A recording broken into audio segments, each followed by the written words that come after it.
You're listening to Earth Noise, the podcast that uses music as a vessel to travel through time and space, hosted by me, Kelsey Georgeson. On this show, we will explore our collective experience by listening to a variety of music and finding a common thread. This podcast is recorded on the traditional land of the Kickapoo people. I also want to acknowledge that all American music has been influenced by the African diaspora. In this audio space, we aim to elevate the voices of Black and Indigenous people in their music. Today, we're going to explore the ways that music is used in cultural stories and referenced within songs itself as a tool for playing with or fending off the devil and demon figures. The title of this episode comes from the song The Devil Went Down to Georgia. You know, the devil went down to Georgia. He was looking for a soul to steal. That soul to steal is the whole theme of this episode. If you haven't heard the whole thing, here are the words to the first section. The devil went down to Georgia. He was looking for a soul to steal. He was in a bind because he was way behind and he was willing to make a deal. When he came across this young man sawing on a fiddle and playing it hot, and the devil jumped up on a hickory stump and said, "Boy, let me tell you what. I guess you didn't know it, but I'm a fiddle player too. And if you care to take a dare, I'll make a bet with you. Now you play a pretty good fiddle, boy, but give the devil his due. I'll bet a fiddle of gold against your soul, 'cause I think I'm better than you." The boy said, "My name's Johnny, and it might be a sin, but I'll take your bet you're gonna regret, 'cause I'm the best there's ever been." These lyrics, like at the end when the fiddler is saying, you know, it might be a sin, but you know what, I'm going to take this bet. I think it tells such a powerful story about, the fear of the devil, or even the fear of God, the wrath of God, especially in these southern communities, which is being alluded to here in the song.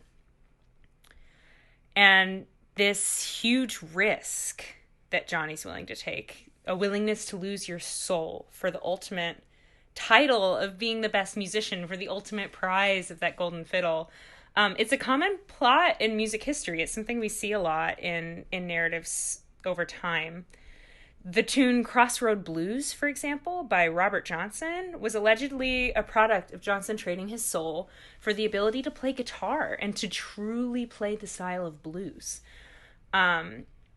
There's a story of this remembered by another musician, Son House, who said that Robert Johnson was like okay at harmonica, but really wasn't that great and really didn't know how to play the blues, and was terrible at guitar, apparently, just like could not play. And he disappeared for a few weeks. And legend has it that Johnson, while he was missing, took his guitar to the crossroads of highways 49 and 61 in Clarksdale, Mississippi.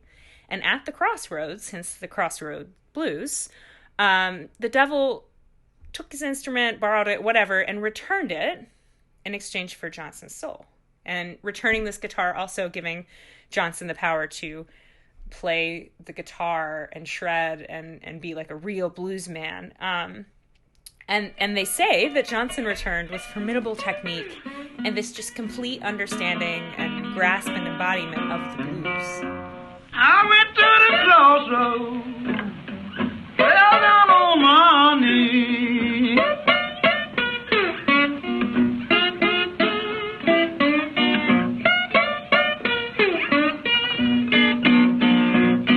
I went to the crossroads, fell down on my knees.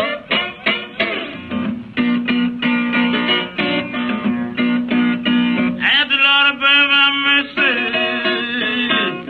Take home, Bob, if you please.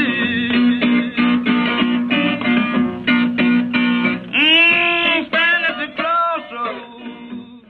This story was told of another musician, Tommy Johnson, earlier. No relation, not related to Robert Johnson.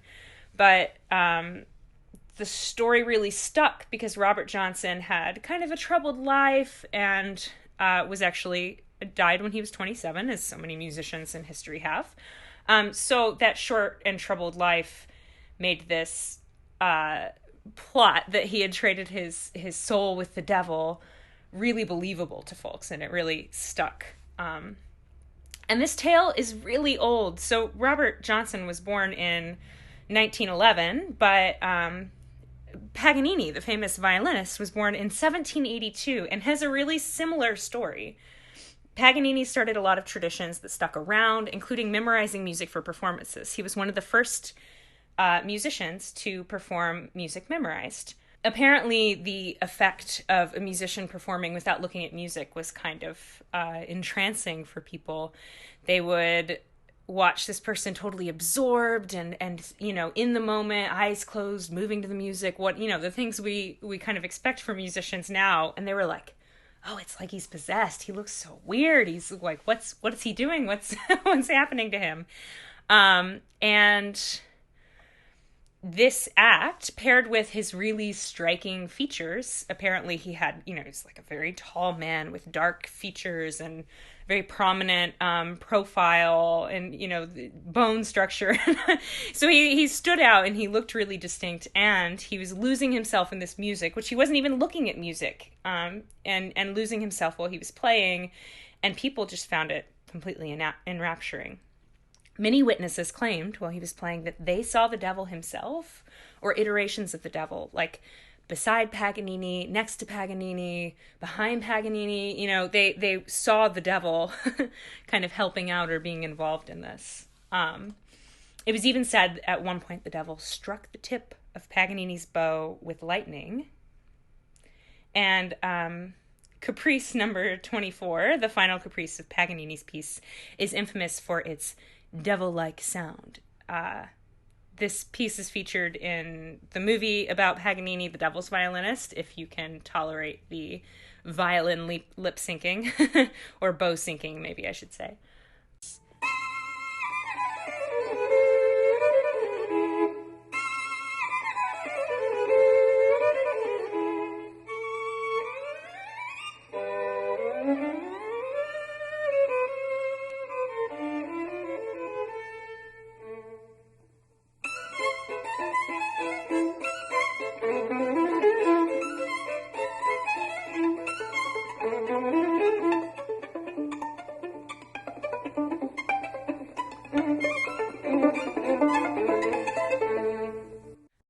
I really wanted to dive into this topic with a glimpse of music from Dia de los Muertos, Day of the Dead.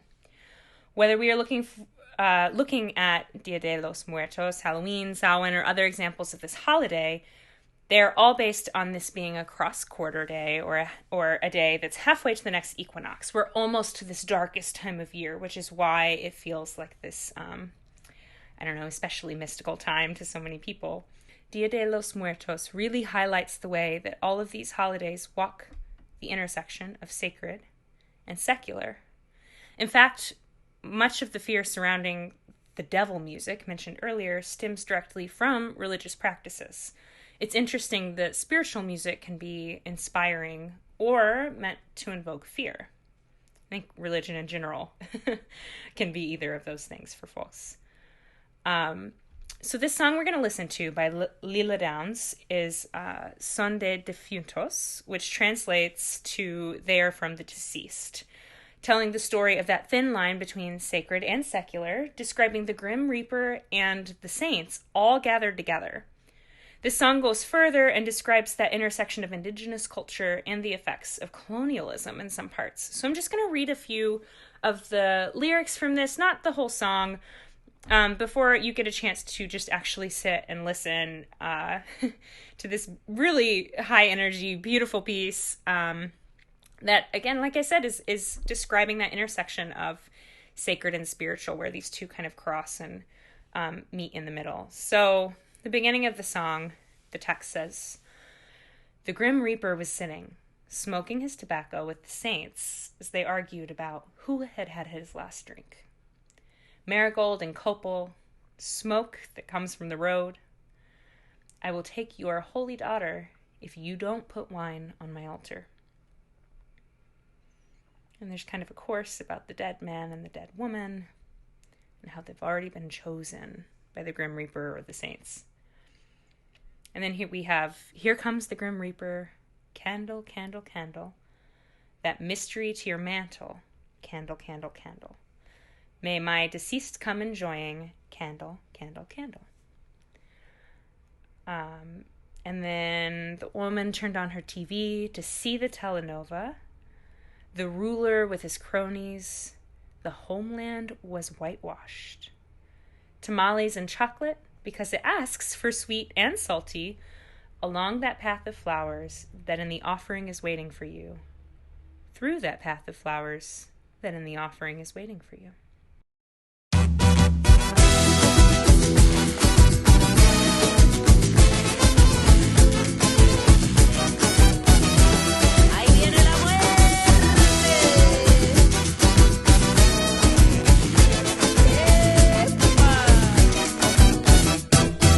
Estaba sentada la parca, fumándose de su tabaco. Con los santos se discutía quién se echaba su último trago.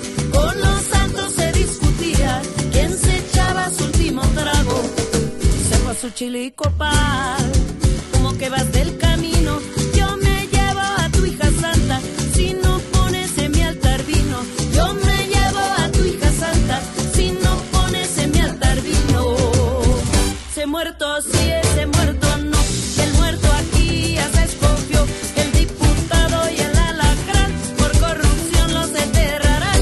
Esa muerta sí, esa muerta no. La muerta aquí ya se escogió.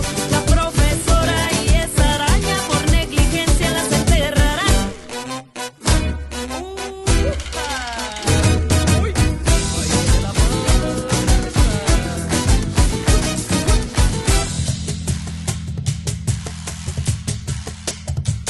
Vela, vela, veladora, ese misterio tu manto. Dame vela, veladora, que mi difunto venga gozando. Vela, vela, veladora, ese misterio tu manto. Dame vela, que mi difunto venga gozando. Ahí viene la pelota.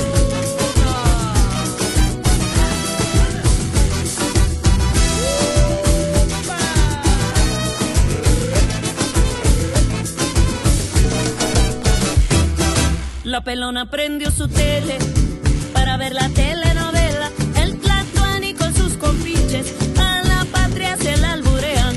El Tlatuani con sus compinches a la patria se la alburean. Tamales y chocolate, porque pide dulce y salado. Por ese camino de flores, que en la ofrenda te está esperando. Por ese camino de flores, que en la ofrenda te está esperando. Ese muerto sí, ese muerto no. El muerto aquí ya se escogió. El diputado y el alacrán por corrupción los enterrarán. Esa muerta sí, esa muerta no. La muerta aquí ya se escogió. La profesora y esa araña por negligencia las enterrarán.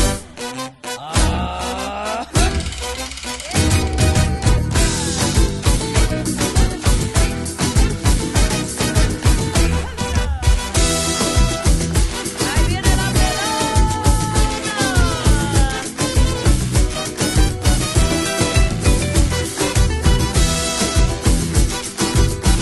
Ahí viene la muerte.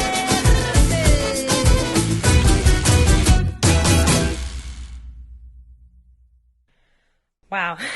What I love about this song is it's dealing with such heavy topics, really, like who's done with their life, and oh man, if we don't leave something on the altar, like we might not get to, see them again in the afterlife, and even this section about the land ruler and the homeland has been whitewashed, this kind of heavy hitting. Even this section talking about the land ruler, his cronies, and the homeland that has been whitewashed, kind of alluding back to these indigenous communities and how they were impacted by colonialism. It's such a heavy-hitting thing. And you listen to this song and you're like, wow, it's so energizing and upbeat. And, it's so amazing how music and language and cultural stories can intersect in this way that is moving and inspiring and playful. So I take this as it's telling a traditional story, but it's also, in a way, saying it's out of your hands. Like, you can you can leave your offerings and you can do your best, but it's down to the Grim Reaper and the saints, right? Or to either, or to both, or is the Grim Reaper separate from the saints? Are they different powers? A secular power and a spiritual power? Are they the same? Are none of them powers at all? It kind of asks a lot of questions, and it has levity to it, despite the heaviness of the topic. So I really enjoyed that one and thought it would be a great one to open with today as we're talking about this concept. I think that this song and so much music from Dia de los Muertos really highlights the intersection of secular and spiritual in actual cultural practices, as well as in the way that we hear them in music. I mean, music is constantly weaving between these two topics. So I thought this was a great way to speculate about about death and tradition and music practices. The next piece that I want to talk about is an old classic, Danse Macabre. There's a famous orchestral version of Danse Macabre that was written by Camille Saint-Saëns. And this is a really famous and popular recording. It's one that's used in many music lessons. I actually want to give a shout out to a teacher I worked with when I was teaching in schools. Mrs. Monica Spangler taught me a lot of what I know about Danse Macabre, and was really my first time listening to this piece all the way through and knowing what to listen for, hearing the different qualities in this piece and the story that it tells. Danse Macabre was a French art narrative used in the late Middle Ages, meaning no matter one's station in life, death unites us all, which is really powerful. And I think is what a lot of these narratives around death end up centering around when we think about our practices in costuming for Halloween, right? You don't know who's under that costume. It could be anybody. They can be in any walk or station of life. You think about Dia de los Muertos, and it's not about, I don't know, wealth or status. It's about who's remembered and what they're remembered for and how they're remembered, and what legacies they left in terms of family and in work and in memory.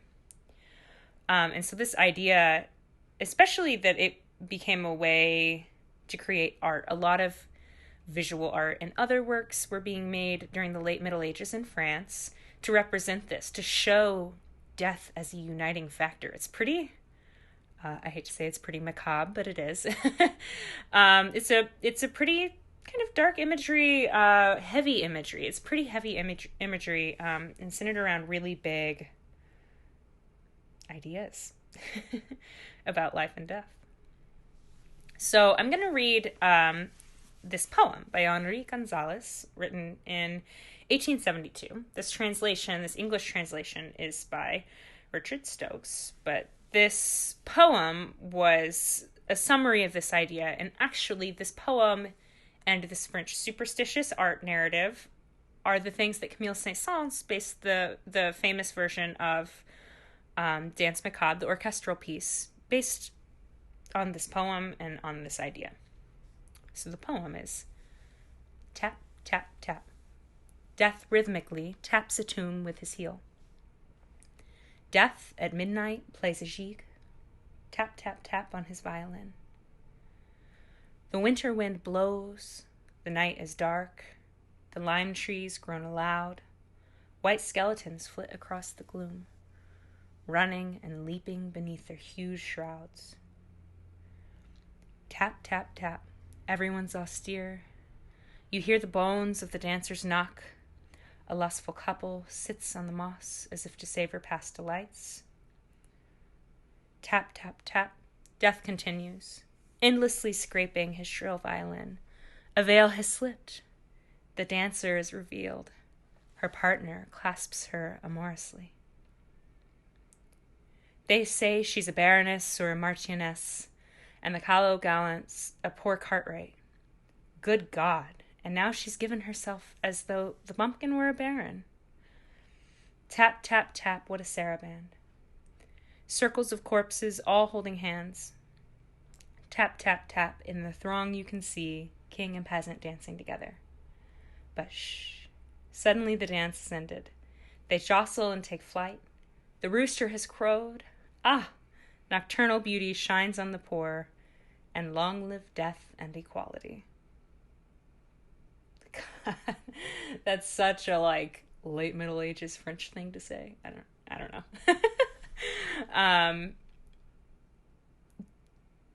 That sums it up, right? That in death we are all united. That the people we spend eternity with could be someone we don't even know in this life. Ooh.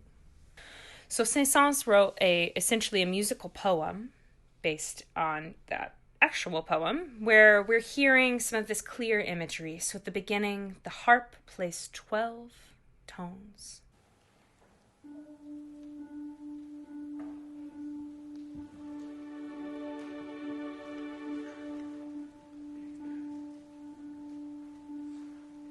To emulate the clock striking midnight. And, we all know midnight is when the trouble starts on Halloween, right? You'll hear kind of an allusion to a fiddle of violins playing a little more of a raucous part in this to indicate that the skeletons are now dancing. Death has risen, they're playing, they're having their moment, right? This is the one time of the year when death gets to have its day, if you will.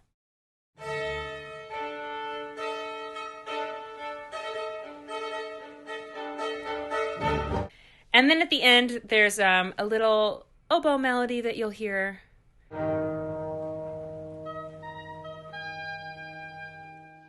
That is the rooster cawing and indicating that the sun is rising, the fun is over, and everybody needs to go back, descending into the ground, the underworld, for now.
It's really interesting. Franz Liszt actually transcribed this for piano, and then later Ernest Giraud arranged it for four hands.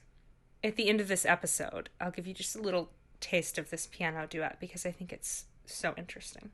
Before I leave this topic of Danse Macabre and this whole concept of death will unite us all. I want to say that just like we saw that Devil Went Down to Georgia story show up in history in the early 1900s and also in the 1700s and probably time and time again before, this story here started in the late Middle Ages, at least as an art practice. It was probably a narrative even earlier than that. But we saw it show up in different forms of art that we have today. We saw this poem as we approached the Romantic period. We have this piece, and then Liszt arranged this piece, and then it was arranged again for four hands on piano.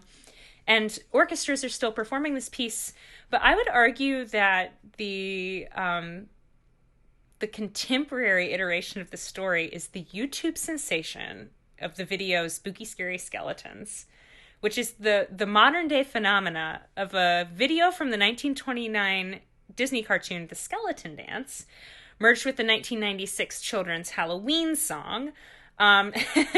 This kind of weird early 1900s video with this late 1900s song stitched together, put on this, digital space that we have that is YouTube. And then I don't know, it's popularity, and it's also telling the story that we know started at least back in the late Middle Ages. I think it's so interesting because that is an extension of this Danse Macabre story that's being told through kind of the magic of the digital universe today. And I think that's today's version.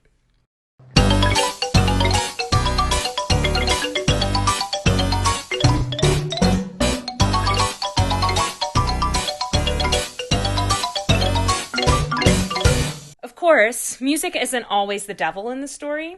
Many times music is a protecting force, a symbol or safety and goodness in the middle of evil or danger. The South African song and story of Abioyo is a great example of that. This is a Bantu story, and it's honestly, these days, mostly credited to Pete Seeger for publishing it in a book and singing it. And I really like the way Pete Seeger shares this story, actually, in an old episode of Reading Rainbow. You should look that up if you get a chance. But when I hear stories like this that have been kind of retold and pulled away from their roots, I like to imagine its original iteration. And this is a story that tells of kind of mischief makers. Pete Seeger refers to a ukulele in his story, and I would imagine that the original iteration actually is talking about the uari or the kalumbu, traditional instruments from this Bantu region of South Africa. And he also uses the word magician to describe the boy's father. But I imagine in the region this is from, magician's a light term. He wasn't doing magic tricks. He was probably performing real magic, a priest or a witch. Things that were feared, but also essential in communities. And we've seen that music and magic are things that are always feared and also often essential. This story is called Abioyo, and it's got a song that goes with it, which is why I'm sharing this here. It's a story about music, about monsters, about scary things like music and magic, and about scary things like monster, and how music can actually be a protecting force. So this story starts, there's a little boy and his father in a village, a South African village, and the boy is a typical annoying kid that has this instrument that he loves to play, and he's running around strumming on it, just making all of this noise. Blink, blink, blink. And everybody's like, get out of here with that. You are making too much noise. Go somewhere else. Do that somewhere else. And the boy is always feeling like, oh, okay, I'll go somewhere else and do it. But he's always being shooed away, and he's annoying everybody. And the boy's father is always performing magic. Doing things that frighten people or again, just maybe annoy people. Something goes missing. Something strange happens and they want to blame the father for it. Things like that. And so there's also this attitude of like, okay, you need to leave us alone, or we don't want him here because he's always dabbling in magic. Eventually, the boy and his father cross a line and really piss people off.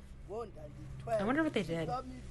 Like, maybe the boy was playing some music while the father cursed someone in the village, or maybe there was some sort of, I don't know, sacrifice or extreme thing that people thought was just too far. Or maybe the boy just didn't stop playing. Maybe he didn't leave when they told him to leave. He just was hanging out and being really annoying, and that was too much. Whatever happened. It's funny to imagine this because we can think of it happening today, right? What would someone do that gets them kicked out of town? And that's what happened to these two. They got excommunicated. They were asked to leave. People fear what they can't understand. Away from the village to pass the time until bedtime. They're, not in their home. They're away. They're in an unfamiliar place. And maybe not just to pass the time, maybe to scare the little boy into staying close and behaving and being protective. The boy's father told him the story of Abioyo. Abioyo is this giant. A monster, maybe? He eats children and families and sheep. And there was a song about this giant that goes, Abioyo, Abioyo, Abioyo, Abioyo, Abioyo, yo, yo, yo, yo. Abioyo, yo, yo, yo, yo. This song kind of has a lullaby quality. It's sweet and soothing, which makes me think maybe this is protection, right? If you sing this song, you'll be safe from Abioyo. But this song also serves as a warning. It's a reminder that you can't rest too easy. There's something dangerous there. Next morning, the boy and his father woke to the ground shaking. A giant walking. It was Abioyo. The boy and his father worked together with music and magic. Dancing and playing the instrument. The boy caught Abioyo's attention, and he sang Abioyo's name again and again. Abioyo, Abioyo, Abioyo, Abioyo. The giant was enamored and began to dance and make a low and loud sound that shook the earth. Maybe its own way to try and sing Abioyo, yo, yo, yo, yo, Abioyo, yo, yo, yo, yo. As Abioyo was spinning and twirling, groaning and stomping, the boy's father cast his magic. Abioyo, caught in the trance of the song and the spell of the fathers, disappeared. One wonders about this kind of magic. Is the giant transported to another land, better or worse than this one? Does the giant continue to spin and dance here, only now unseen by us? Is the giant really and truly gone forever? It's hard to know. All we have is this. Abioyo, Abioyo, Abioyo, Abioyo, Abioyo, yo, yo, yo, yo. Does music protect us or cast us into harm's way? What are the eternal consequences of making music and letting ourselves be fully enamored by these powerful sounds? Who's out there looking for a soul to steal? Thank you so much for listening to this first episode of Earth Noise. I hope if nothing else you heard a song that is new to you today and can tug at that thread as we begin to unravel other stories. If you like this podcast, please check out my other work. You can follow me on Instagram at Kelsey, Kelsey_Georgeson. That's George with S-E-N at the end. Or you can explore my online piano classes and workshops at kelseygeorgeson.com. Spelled the same, just the website. You can find that link and other resources in the show notes. If you loved this podcast, please leave a review, or even more powerfully, recommend this to a friend. I know all of my favorite podcasts I've found by someone going, have you heard? have you heard this new podcast? So please share my work with other people in your life if you like it. It really means a lot to me, and I'm so excited to finally be doing this. Thank you for listening.